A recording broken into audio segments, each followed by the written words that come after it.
Welcome to the Functional Health Coaching Show, where we are here to support and answer your questions so that you can help people on a deeper level get real results and grow your health coaching business. Do you have questions you want to ask live on the show? You can call in every Friday at 2 o'clock p.m. Eastern Standard Time to 1-347-637-1378.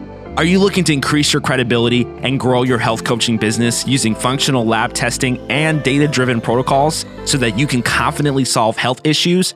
Well, we have the course for you. Go to fdn.today/show to learn more and sign up today.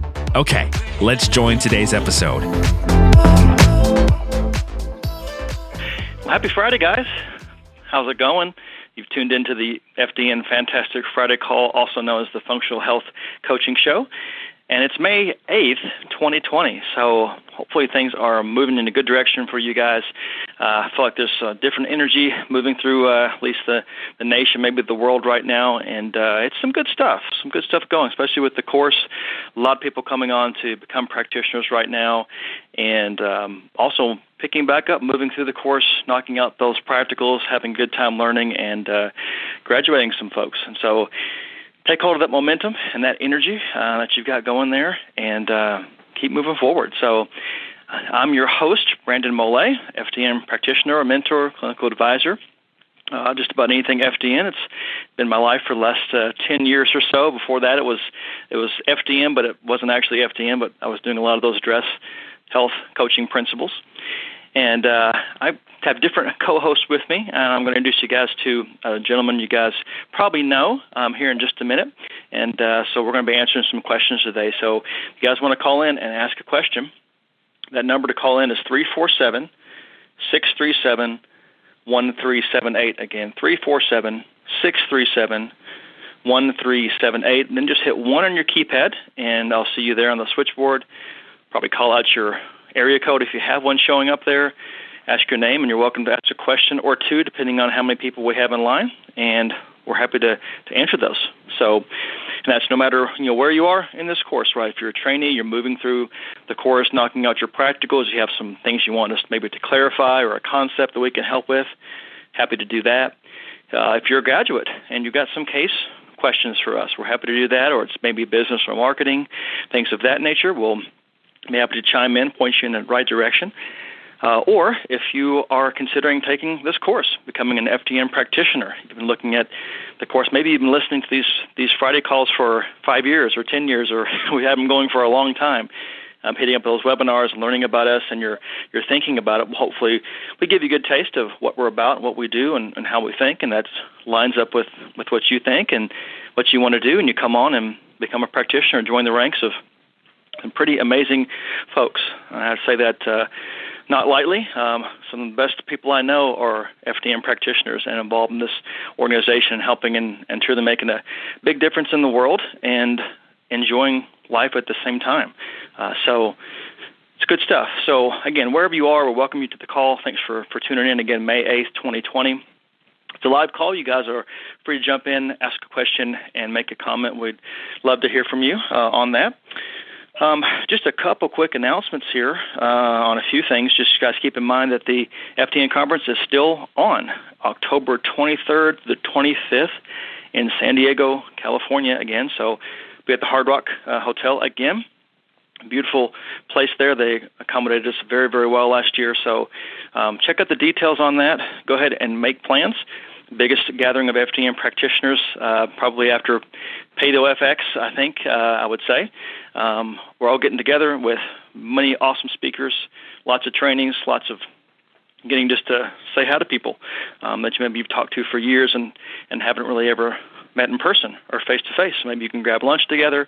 We got our vendors, all our partners, people that help make FDN. So lab partners, different product partners, services, things that we use, things we offer to you guys to be able to run your business. A lot of booths and vendors, that I call them, right? It's kind of impersonal word, I think, vendor, but, these are really, truly our partners. It's probably a better name than vendor, but our partners that believe in what we do and believe in what you guys do and want to help make your business and what you do a success. So that's a fun part to me, kind of like the expo floor show. I think that's all fun stuff to do. Anyhow, so FDNconference.com, October 23rd to the 25th. Make plans to be with us. It's going to be amazing. Definitely a boost for you in a very short amount of time. Is what that weekend equals. You seem to find and get what you need on a weekend like that. So, well worth it. Have that. Let's see.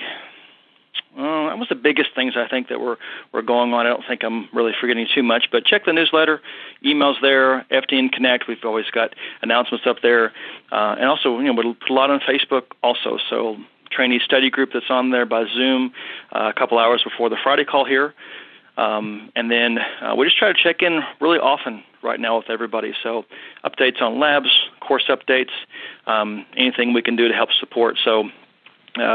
There are ways to get support, many ways. So if it's just simply as an email or Facebook or a call like this where you can call in. So we're here for you guys, whatever you need. All right. So, hey, a couple of graduates I do want to congratulate here this week.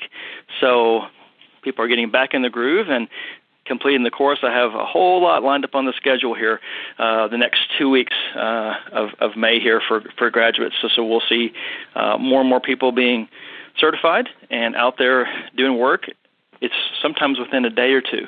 That's how quickly we release you. I think some people are surprised at that. I say, yeah, you can run labs here, give us a couple days to process everything through, but essentially you start immediately, and they're sort of surprised by that. So that's what you sign up for the course to do, right? We're a very practical course. It's like, here's the tools. You've been given the tools. Now go out and use those. So we get you going on your feet as quickly as possible. And many times, people already have established businesses. As they're coming through the course, they're adding the lab testing side of things. So they've already figured out how it's going to be integrated. And it's just, boom, there it is, and they start helping folks with it. So I've got a couple graduates this week I want to congratulate. And, hey, we got the guys representing this week. So a couple from, different places here. So I've got Lucas Cajar, and he was in Puerto Rico and then made a little move up here since everything's been going up to California. But he's in some awesome, nice, warm places. Pretty cool guy, personal trainer, amongst a bunch of other certifications. And then also Dave Shuttler from Virginia, so outside D.C., around that area there, and does personal training. He's going to be working FDN into what he does. So, gentlemen, congratulations to you. Awesome job, and look forward to the future.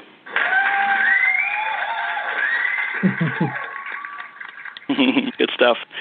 Good stuff. All right. So, hey, without any further ado here, Brian's going to be my co-host here, so I guess I'd introduce him kind of like a guest here. But a lot of you guys know who I'm talking about here. So my co-host with me this week is Ryan Monahan.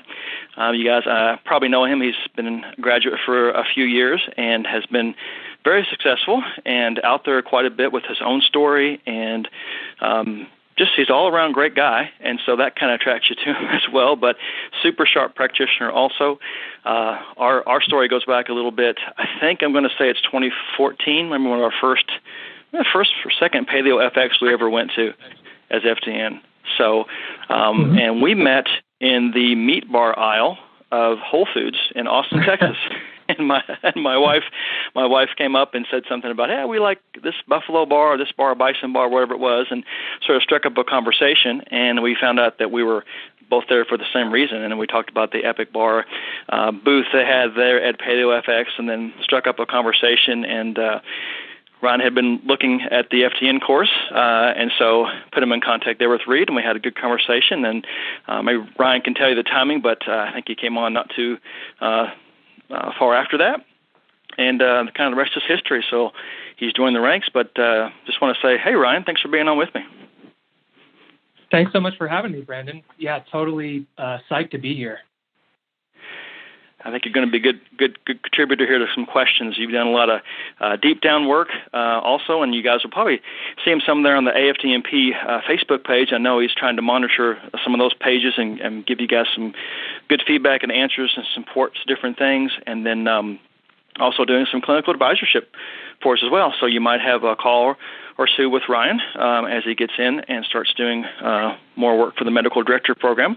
Again, Ryan comes with quite a bit of experience, I think, even before FDN. So, Ryan, maybe just take a minute here and maybe give us a little bit of your background, how you came around to this whole industry.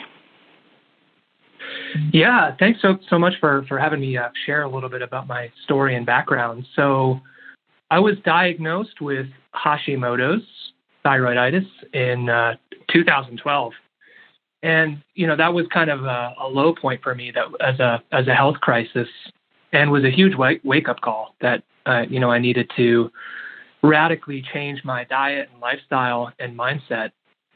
And, ultimately that did lead me to FDN, which, needless to say, ultimately became, totally life-changing. So, thank you again, Brandon, for meeting me in that Epic Bar aisle that day back in 2014 at Whole Foods, because that was, I really kind of divide my life up before FDN and after FDN. And I really do mean that. It's not an exaggeration.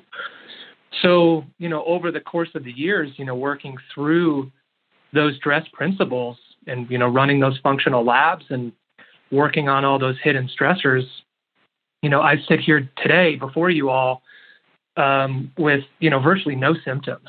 I hardly can even recognize the person I was 4 or 5 years ago, which is just pretty remarkable and a true testament to the process, So for all you kind of people that are newer to the program, I would encourage you to definitely have faith in the process and continue to troubleshoot it and work through it, because it's going to show you the results eventually. So, diagnosed with Hashimoto's in 2012, then found FDN right around 2014 or 15, and graduated around January of 2016. And I'm also a certified AIP coach. And if you all aren't familiar with that, that is the autoimmune protocol. And that autoimmune diet and protocol has been a big part of my process of healing and restoring my body back to optimal function. And what else? Throughout the past 4 years or so, I've been growing my practice. I work with clients from all over the country, primarily those dealing with either Hashimoto's or other autoimmune conditions, and have been just kind of absorbing like a sponge, learning, even after the course. I've gone through 6 or 7 or so of the advanced courses to expand my knowledge and sharpen my skills, and those have only been able to help me to move my cases forward even more and help people out. That kind of gives you a little bit of the FDN background stuff. I'm excited to be on this call with you, Brandon, and co-hosting with you. I'm going to be doing some clinical calls going forward. So looking forward to connecting with some FDNs and reviewing some lab work, and have been, as you mentioned, I'm sure many people on the afdnp group have noticed that I've been chiming in on a lot of clinical questions there. I'm just kind of sitting in, monitoring the group and trying to help out where I can.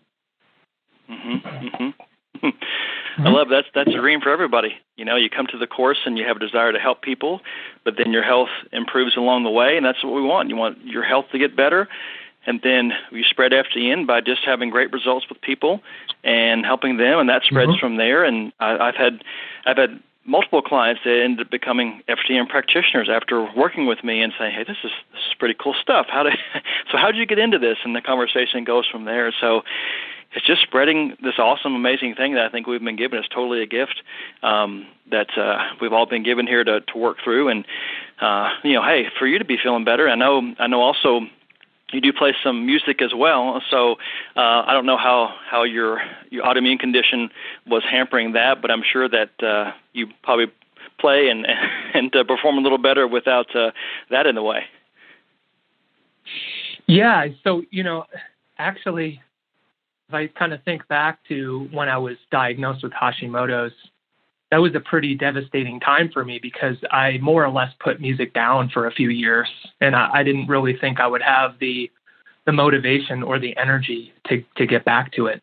To give you a little more context, at the time, I know some of you may be familiar with thyroid health, some of you may not, but my thyroid stimulating hormone level was at a 150 when I was diagnosed, and the acceptable medical range is like a 1 to a 5.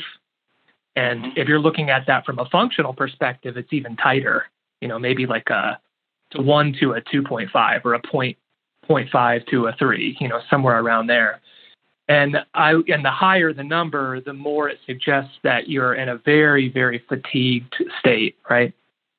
So if that range is like about a 0.5 to a 2.5, I was at a 150. And that's pretty, I was in a pretty bad way, right? That's not good. I even had a doctor at the time tell me, like, I don't even know how you've been able to get up out of bed in the morning. So, at the time I was pretty depressed, and I was sleeping 12 hours a night, barely able to get out of bed. Sometimes I would just kind of sleep in my bed all day and barely had energy or motivation to do anything. So, the way that I think this all ties into to the bigger picture is when I'm working with clients and I do those initial 20-minute screening calls as a free consult, I'll ask them, what would your life be like if you woke up tomorrow and you had no symptoms? Because it's not just about not having symptoms. And in my opinion, that's not enough, right? I'm looking to get deeper than that. Like, what's the real reason? So, in my case, I wanted to get back up on my feet so I can get up on stage again and play music. And because of FDN and because of this approach towards healing, I was able to do that. And, just a year and a half ago, I did a month-long tour in Europe. And I never would have imagined I would have gotten back to that point, honest to God. So, for me, just healing, like, yeah, that's good, but it's kind of boring. and what I mean by that is what are you going to do with that newfound health and wellness and energy? Are you going to use it to start a business? Are you going to use that to start a family?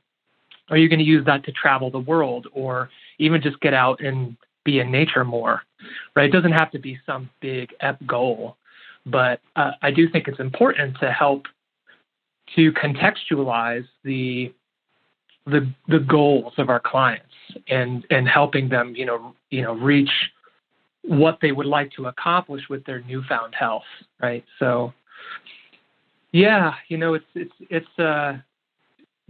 just the first step, in my opinion. Like, that health is the foundation, but then once you've got that underway, what are you going to do next with that health? Mm-hmm. Wow. Yep. I didn't know quite all that. I knew some of the aspects of your story, but getting into all that, that is tremendous. What a story, what a testimony. And what you bring up there with the question that you're asking, that's one of the most important questions you can ask a person during an onboarding call or a discovery call, free consultation, whatever you want to term that. If you're not doing that, it's one of the basic 8 questions. And you can, those 8 questions could become 10 if you want to ask a couple of follow-up questions. But digging deep into that side of the why, what's the motivation here, because that's the thing that's going to ultimately drive. Just you saying that, and kind of was answering the question myself when you asked that. Something wells up inside of you. Some emotion probably will. Maybe some positive feel. That's what is eliciting there, and that's going to be the thing that maybe puts them over the top to go ahead and take that step, because it's scary to take a step like that. It can be, to work with a practitioner to. Maybe to invest into the unknown. Okay, what's Ryan going to ask me to do here? Is he going to, what things am I going to have to eat or not eat, or some of those unknowns there? But asking that question and going down that way, that can be enough to kind of push all those doubts and fears out of them and say, okay, I want that more than this doubt and this fear and this thing that I'm wondering about. Yeah, absolutely. And conversely, a follow-up question to that, to the question of, what would your life look like if you had a magic wand and you woke up and you had no symptoms. And I'll usually get a solid answer. I'd really like to start a family, for example. And then I'll say, great, that's amazing. That's a fantastic goal to work towards. And then I'll say, okay, so what would your life look like in 5 years if you did nothing? Right? If you don't take control and ownership over your health, right? And I think that's actually an equally, if not more, powerful question, because I think that really causes someone to realize, wow, I've really got to act here and do something to gain control over my health. Otherwise, 5 years from now, I could be in the same place that I am now, if not worse. Mm-hmm. And just having that kind of empathy or experience myself of going through my own health crisis, I mean, I can tell you firsthand that I wasn't living much of a life when I was at the bottom of my own, health crisis. And everything else flows from that. It's really hard to build a career or focus on your family or relationships or your bigger life goals, when you don't have that health as a foundation. So, and just to clarify, I don't ask that question to spook people or scare people or anything like that, but just to get to them to see for themselves, to reflect upon what their life may look like if they were not to course correct or change direction and commit to, a process of actually like ending the cycle of trial and error, like Reed says. Mm-hmm. Mm-hmm. One thing I struggle with a little bit with doing that is that I know what I've been able to accomplish with working with lots of people, and I know my own story. I want to tell them what's going to happen to them in 5 years. I want to tell them what they're going to be missing out on. I want to tell them how this process is going to work and all the things I've done and all of that. But you don't want to do that. You want them to say that out of their own mouths and come to that realization. You're not leading them in anything. You're just asking that question, and they're answering it. And that's a powerful process just to kind of hold back and do that. That's what's going to matter. You telling somebody, nobody likes to be told really probably hard truths or what to do. But when you realize it yourself by answering that question honestly, there's a powerful moment right there. That's going to be a life, like you said, or a life-changing moment right there, coming to that realization, answering that question or those questions. Mm-hmm. Yep, absolutely. I've asked that question and more than one occasion, and I've had a client just in that initial call just break down crying. Where they may have never thought about that before, about those questions. About and oftentimes it's tears of joy, just even imagining, what their life would look like living without symptoms. Mm-hmm. Love it. I love it. It's kind of on this call we answer some questions about supplements and about diet sometimes and case management and things like that. But we do also often get into some of the sales aspect of things, if you want to say it that way, or the onboarding process, or just introducing a person to what you do. And so this falls right into that very nicely. So if you guys aren't making some notes on this, go back, listen to the recording, and those are some of the questions that you're going to ask somebody. And it's pretty amazing what answers you get, what responses you get. People out there are hurting in a lot of different ways, and in ways you didn't always expect. And it's just an amazing thing to get to be part of somebody's journey toward healing and toward a better life, and all that they maybe have been called to do and what they're supposed to be doing in this life that they actually may not accomplish if you're not there to help them.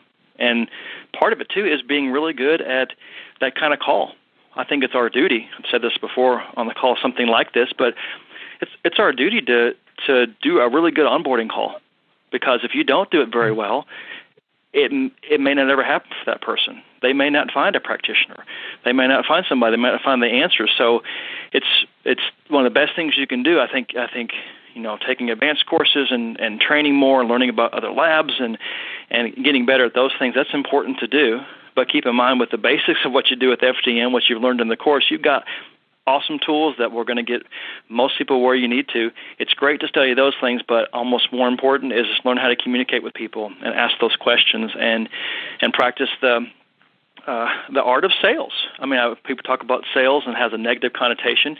Sales is just helping somebody make a decision, and you're just informing somebody about the solution that you have and how you would propose to solve their problem.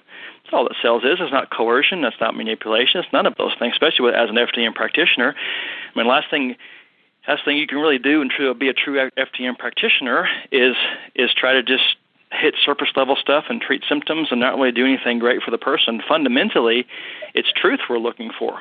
What is truly going on with your body? So it's a deep thing. I'm hitting a lot of tangents here. Sorry about that, guys. But point being is that become good at those calls, because it can really change somebody's life if you're able to dig down deep and find the motivations and explain well what you do, and then do a great job with them. It's pretty heavy stuff that we do.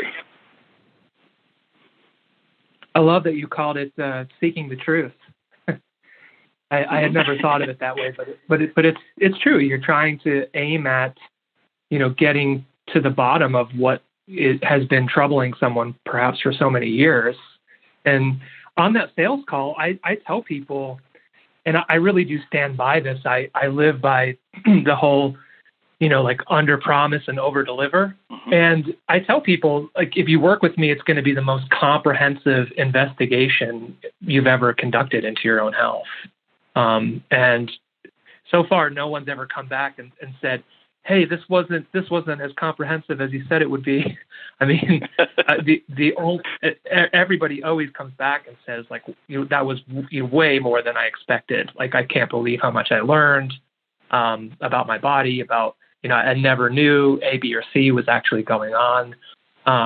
So I have no problem, saying that to people on that initial call that, hey, it's going to be a lot of work. I'm going to ask a lot from you, but it's going to be the most, again, comprehensive investigation into your health that you've ever conducted. And, that's where that whole health detective piece comes in, right? Of helping people put all those puzzle pieces together for them. Mm-hmm. I think we do that a lot. I think people are studying a lot more these days, are much more informed than maybe they were even 5 years ago, especially maybe 10 years ago with this. And there's so many things out there they're trying, like you said, puzzle pieces they're putting together. And that's what we really get to do as FDN practitioners, put a lot of puzzle pieces together and get some clarity. And then the clarity leads to that nice plan, that path that you get to walk down, that plan that you lay out for somebody that ultimately it's cool to learn things, but we've got to do. And you take that action and you watch the changes that occur. And you need to be ready for whoever you're talking to, which direction things might go. You'll get, as you do more of these, you'll get more used to how people react and where people are at. You can kind of get a good feel for where they are in their journey. We ask questions about that. What have you tried?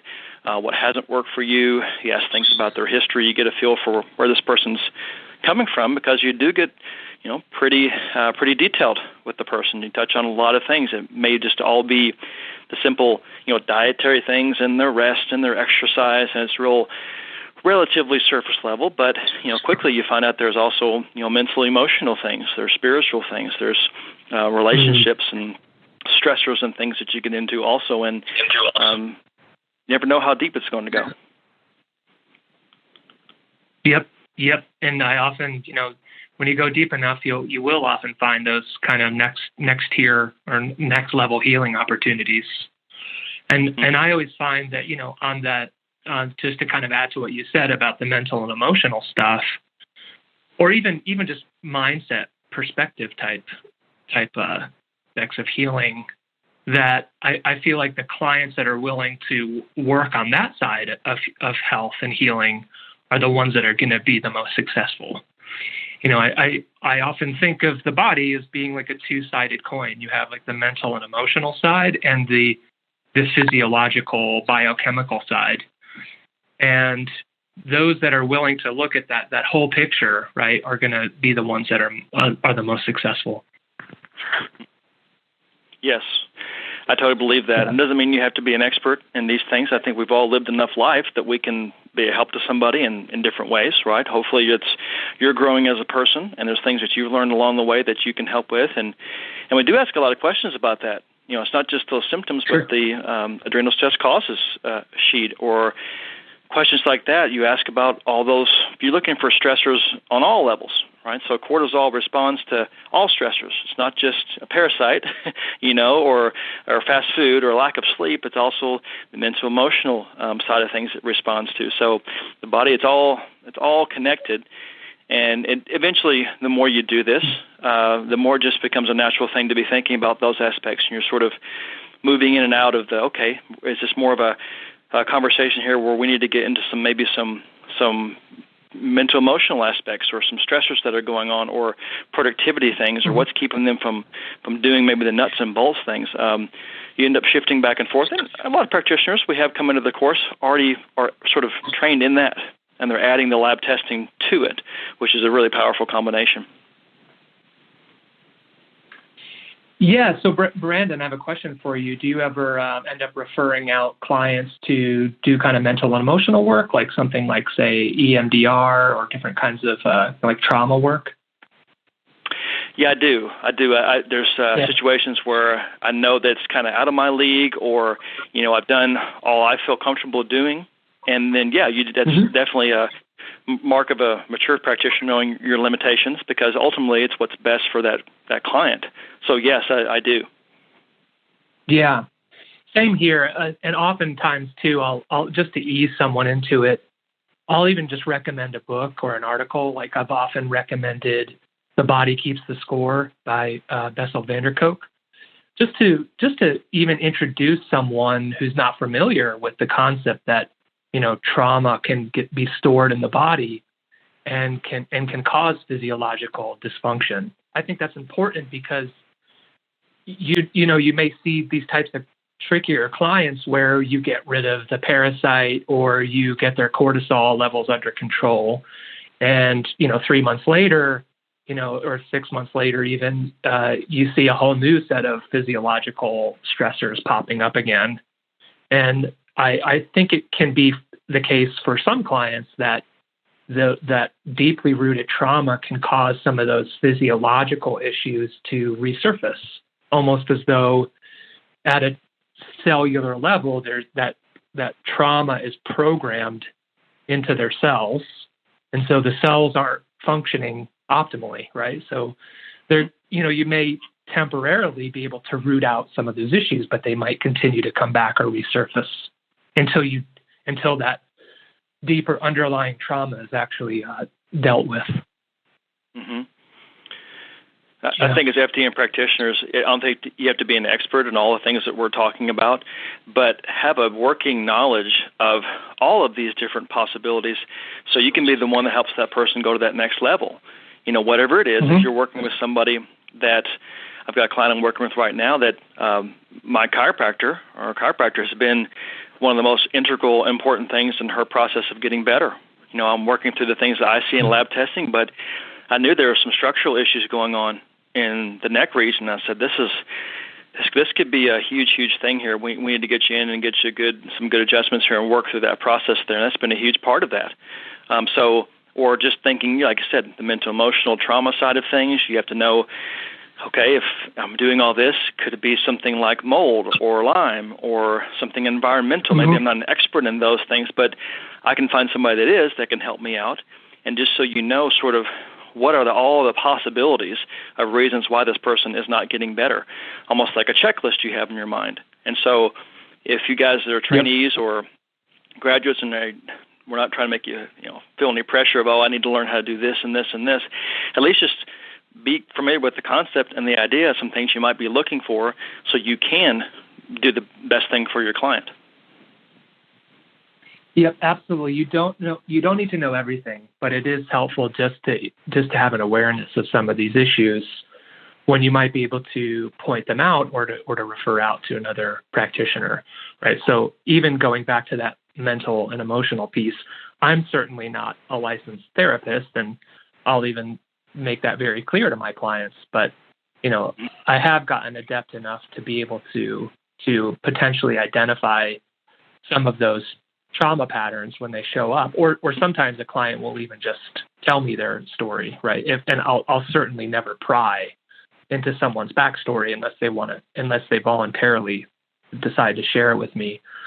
But if I clearly identify that's a root stressor for somebody, then yeah, I'm definitely gonna help them get connected to somebody that can be of service to them. Mm-hmm. Exactly. Mm-hmm. Well, cool stuff. This is good. So I like it. It's almost like a little interview, but we're kind of answering questions along the way here, so it's good stuff. So, well, we've got about 25 minutes left in the call. So I've got some questions that have been written in there. We'll cover some of those, but I do see many of you folks out there today on the switchboard. So if you do have a question, go ahead and hit 1 on your keypad there. We'll bring you on if you want to say hi to Ryan or ask more about his background or what he's talking about here, or, hey, to start with something new. You got a new topic. We jump around a lot on calls like this, and that's just fine. But it's all holistic, so it's all interconnected anyhow, right? So any questions are welcome. Again, 347-637-1378 is that number, and 1 on the keypad. And again, you're welcome to come on and say hey or ask a question. So let's see, anybody on there yet? Okay, all right. So Ryan, let's go with one of the questions here on our list and see if we can help this person out. It's one I just got here recently from Don, our course supervisor. Doing an awesome job there. If you guys don't know Don there, doing a great job for us. Question here is, I am not able to make the live session in Zoom on weekdays, but I've been going over the module on Indican, or a positive Indican. My question is about a client on PPIs and antacids. How do you help them get off PPIs and switch over to HCl and digestive enzymes instead? So I think it's a great question here. She's referring to the 101 there and a positive Indican coming up on the BioHealth 101 test.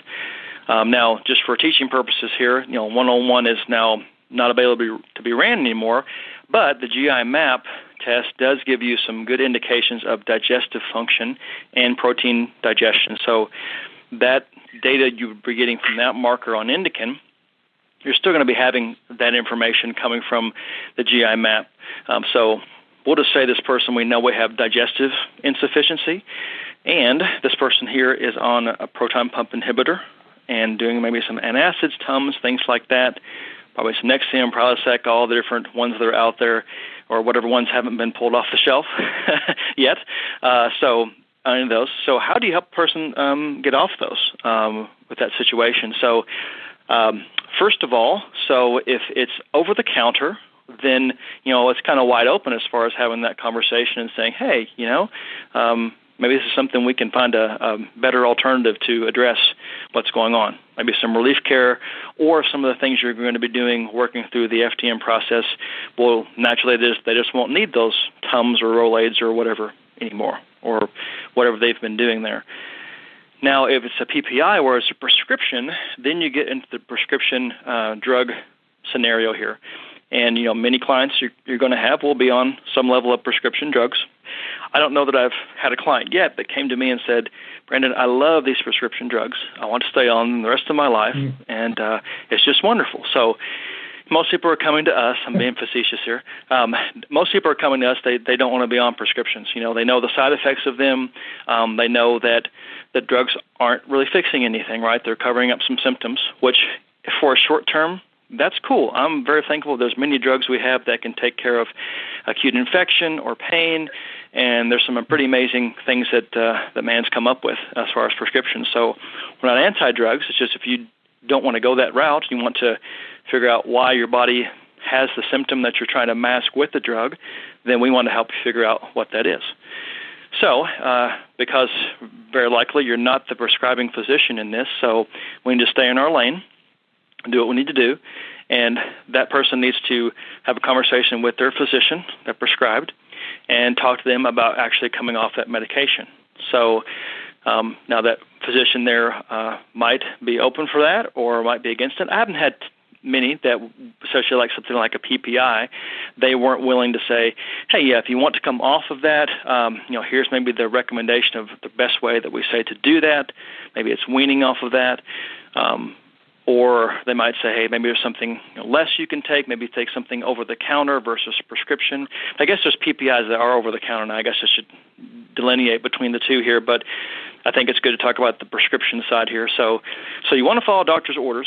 You want to respect that physician, what they've done, what they're doing, and that relationship that your client has with their physician. It's a legal thing, but also I think it's just a professional courtesy, right, on the same level. And we don't want to be the doctor-bashing, anti-doctor medicine FDN practitioner either. We're all working together to make somebody healthy. We need all these aspects of our healthcare system, if you just want to say healthcare just in general. So we're all working together. If I'm injured in my yard, I know that in 5 minutes I can be at a hospital getting taken care of. That's a good thing. So to make sure we're clear on that aspect of things. So nuts and bolts as far as, coming off of PPI. So what I have noticed with folks is typically if you work through the basics of what we do with diet, number one, number two, just some general digestive support, usually something like digestive enzymes, maybe a probiotic, and then maybe, next level will be getting into what you see on a stool test, focusing on, getting rid of pathogens, bacterial overgrowth, things like that. Typically, the heartburn or whatever reason why they're taking that, it's just not there anymore. And sometimes just a food sensitivity test or just doing AIP or pulling off just 5 or 6 inflammatory foods, all of a sudden, boom, they just don't have the heartburn period at all anymore. So it's something where I think if you're going to wean off a PPI, that's the best way to do that, as doctors would say, would be wean off of that PPI. Because if you go too quickly, you can have what's called rebound acid. And so that those pumps that have been turned off for years, all of a sudden they don't have to be turned off anymore. And they're like, all right, sweet, we can do what we're designed to do, and that's create stomach acid. And you have like a geyser effect. You have this huge response of acid being produced. And in turn, you have some pretty terrible heartburn and digestive upset that comes with that, which is a little bit discouraging for your client, right? So we want to ease into things and make the process as good as possible. So you typically are going to say to go slow and wean off of those.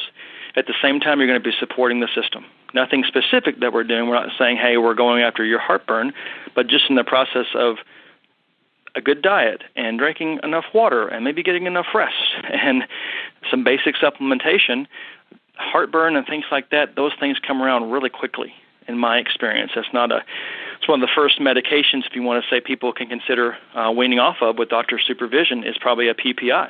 Maybe Barrett's esophagus or something a little more serious might be a little different, but generally that's a relatively easy one if you want to say it that way. Ryan, any thoughts on that? Any experience with digestive PPIs and TUMS? That was such a thorough and excellent explanation. So I don't have too much to add to that. I will say, I'm really big on the educational component. And one of my favorite things that Reed says is, symptoms aren't the problem, they are the result of the problem. So, one thing I'll always attempt to do with my clients is explain to them, why they might have acid reflux to begin with. It could be, carbohydrate malabsorption. It could be, excessive bacterial overgrowth. And, that would be one reason you would see the indican high, for example. And, one thing I'll often do is point clients to different books or resources. And, I know that there's a great book called Why Stomach Acid is Good for You.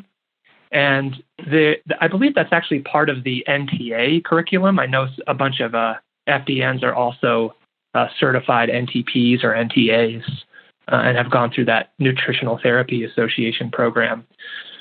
So if I'm not mistaken, a lot of FDNs have that book or have read that book. But that's just a good resource to get clients to understand, how stomach acid is, and just to get them to empower them to help them make that decision, right? To see like, oh, okay, maybe I don't want to be blocking my stomach acid. And actually, here are the downsides to that, right? And of course, we're not trying to get into that medical territory, and we definitely don't want to be telling them, hey, like, definitely you need to be getting off your PPI. But at least pointing them towards some of those resources can help them make a more informed decision on their own. Very good point on that. So point toward resources. Have those resources for people. And they're probably some of the things that you had read, and that's, shaped your views and beliefs and understanding of things anyhow. So you're just sharing what you've already found. Sure, yeah. And even if it's, like I know Chris Kresser has a few great articles on the side effects or downsides of PPIs, and I'll often share those with clients that are on them. Yes. Just so they can see how they might actually, those PPIs might actually be perpetuating their symptoms, right? Yes. So yeah, and I don't want to get too into the technicalities of that, but that's those kinds of things I find are good starting places. Also, just from the perspective of when you're new with a client and you're still kind of working on building that rapport and trust, I really like that strategy of sharing articles from a trusted resource, say that they might be more into, like say whether that's Chris Kresser or whether that's Dr. Kara Fitzgerald or something, because you get to kind of look at it and say, hey, don't take my word for it. This is what this expert had to say about this topic, right? And you can even kind of joke about it and say, hey, I'm going to share this article with you on PPIs, just so you know I'm not making this up. And that also helps to empower the client to take their health into their own hands, because ultimately, like one thing I always say right off the bat is, hey, this whole process, this is about roughly 10% about what I do and 90% about what you do. And I'm just here as an educator and as a guide. So if you can, point them, if you can empower them towards, self-learning and self-education, that kind of helps them put them on a path towards becoming their own healer, which in my mind is like the ultimate goal, because we want to provide our clients with a set of tools to stay healthy, not just to temporarily alleviate their symptoms. And so by teaching them and guiding them and giving them this dress toolbox, the hope or the ultimate goal is that they can continue to use those tools to remain healthy for a lifetime. 100%. I've said that many times myself to clients. I say that even sometimes on the onboarding call. Like, hey, here's what this is about. Yeah. It's not not going to be my client necessarily for 10 years and going to be on a million supplements that I recommended, which is a lot of people's experience, right? So you go to somebody that's on the natural side of things. That's kind of what they experience. Like, no, let's restore that function, and I'll teach you what I know, and then you just live that life and share it with your friends and family, and that's it. So I think that could be refreshing to people. Yeah, ultimately the goal is not to have them on supplements for the rest of their life. Of course, in some cases, some maintenance supplements may be called for here or there. And I know, Sure. FDNs are kind of a different breed, and we probably love taking handfuls of supplements every day, but many of our clients don't want to be on that path, and we want to help restore function and gradually wean them off of things that are no longer essential, especially the more that they're leaning on diet and lifestyle, the less they're going to have to depend on supplements going into the future. Exactly. Very good. Mm-hmm. All right. Well, we've got a hand raised here. So, and about 11 minutes left. So hopefully we'll get a few people taken care of here also. So, area code 248. What's your name, 248? Hi, this is Mary Kay. How are you? Hey, Mary Kay. Good to hear from you. And Kyle. I have a question for you regarding a client's MRT results. they came out with some moderate reaction levels of buckwheat, kamut, and barley. And she's already gluten-free from her past physician that did some preventative, I guess some blood work through and food sensitivity, but only like the top 9. So my question is, I have a feeling when I'm going to speak with her on Monday, she's going to ask me, because the wheat came out in the green, can she go back to eating wheat, but she has to get off of the buckwheat, kamut, and barley? And I'm just not sure how to answer the question. I don't know if it has something to do with cross-reactivity. I'm not that familiar with cross-reactivity. I was wondering if you could shed a little light on this and how I could help her. Good question. Yeah, that does come up often. It does. I would say if I'm looking at an MRT, wheat does come up as a sensitivity pretty often for folks, and so, but sometimes it doesn't. You're right. So I think one principle to look at is that, one food test is not the only thing you look at to form diet. So that's part of it. That's given you some insight into that. But I've also had people that have had foods that they know they eat and they feel terrible after they eat it. But it might come up okay on the MRT. Doesn't mean the MRT is correct. It's that each food test that you have, they're testing different things different ways. So, people can make arguments for how good this test is versus that one. I think they're all good. They all give you usable information, but it takes you as a practitioner to come in there and say, okay, what does that person know about their history? What other labs do we have that's giving us some insight here? What's observation tell us? What's this food sensitivity test tell us? Maybe the metabolic type, and you're factoring all these things in together to say, okay, this is what I feel like is the ideal diet for your body. And then even then, Mary Kay, you still have to have them try it and experiment and work through it and see what kind of response they get.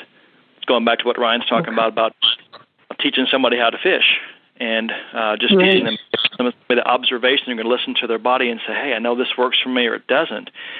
So I think it's the collective aspect. So I would really say it that way to your client and say, hey, this is one part of it, but we've got to look at everything else we know about you. And that gives us this working partnership, teamwork plan that comes together. So that's my initial response. I know Ryan's very good on the food sensitivity side of things. Maybe he has another aspect of this too. Okay. Yeah. Hey, Mary Kay. So the question was, hey, how are you? Good. Good. Awesome. So just to clarify, I think the question was regarding whether if someone is sensitive to wheat, whether they would also be sensitive or cross-reactive to things like barley and other grains.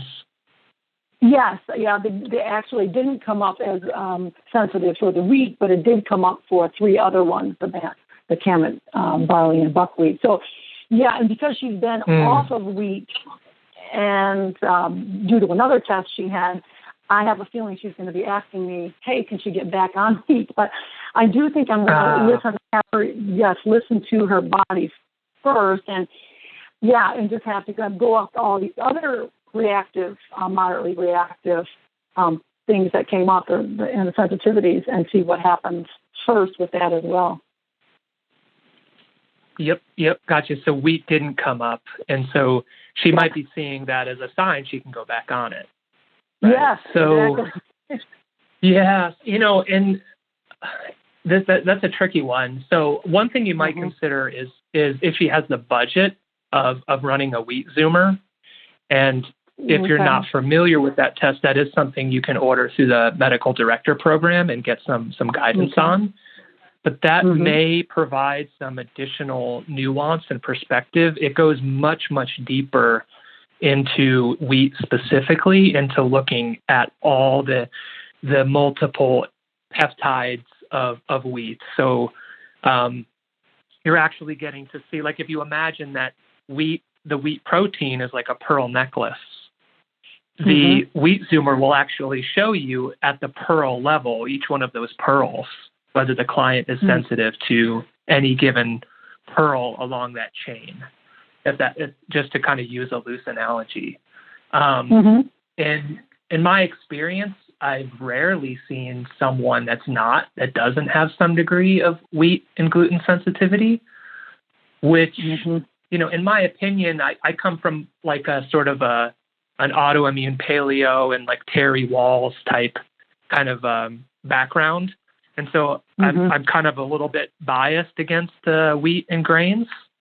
I generally don't think they even have much nutrient value compared to some other, more nutrient-dense foods.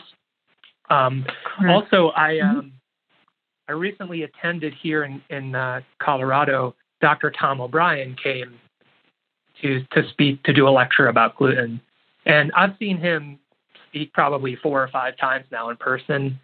And, the one thing that he always drives home with his research is that pretty much everybody is sensitive to wheat, right? And he points to some research from, coming out of Harvard from like Alessio Fasano and so forth.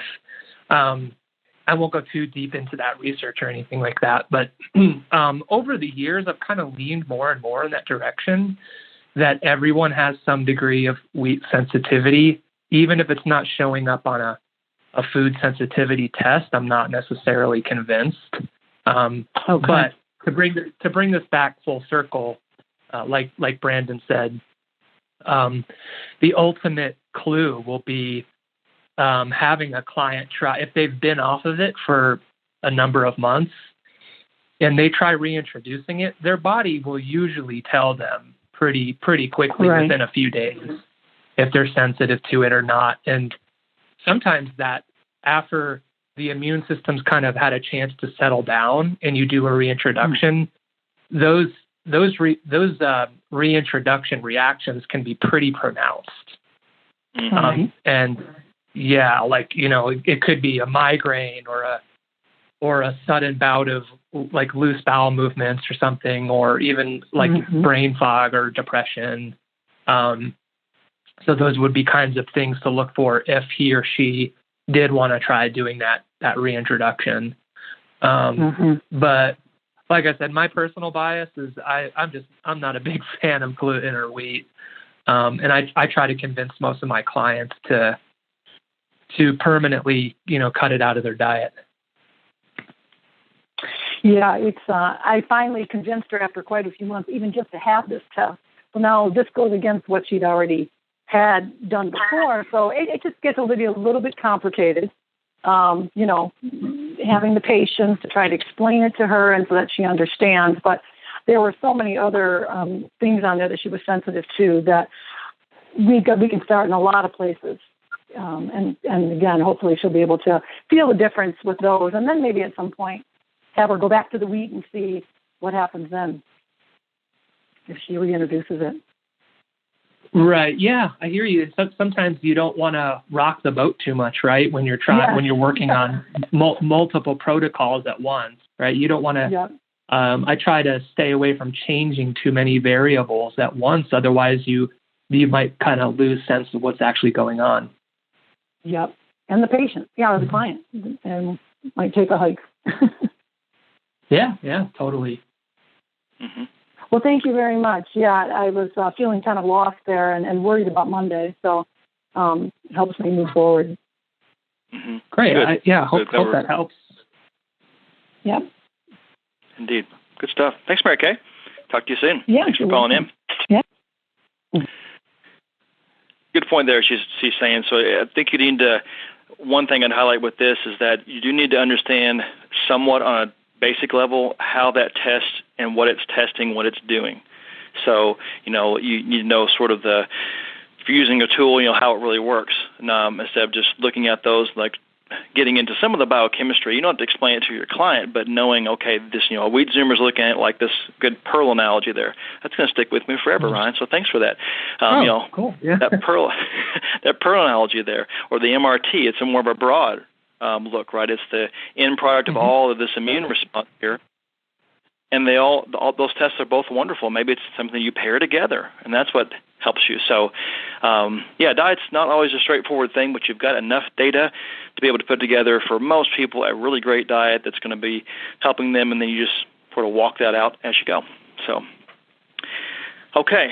Yep. All right. So we're running up on time here, I think. So got about a minute left or so on the call. So probably going to be all the questions for today. Let's see.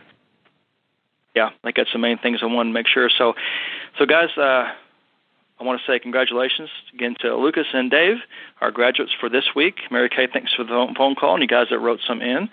And man, Ryan, thanks so much for being on with me. And you had some great answers, and I loved where the conversation went today.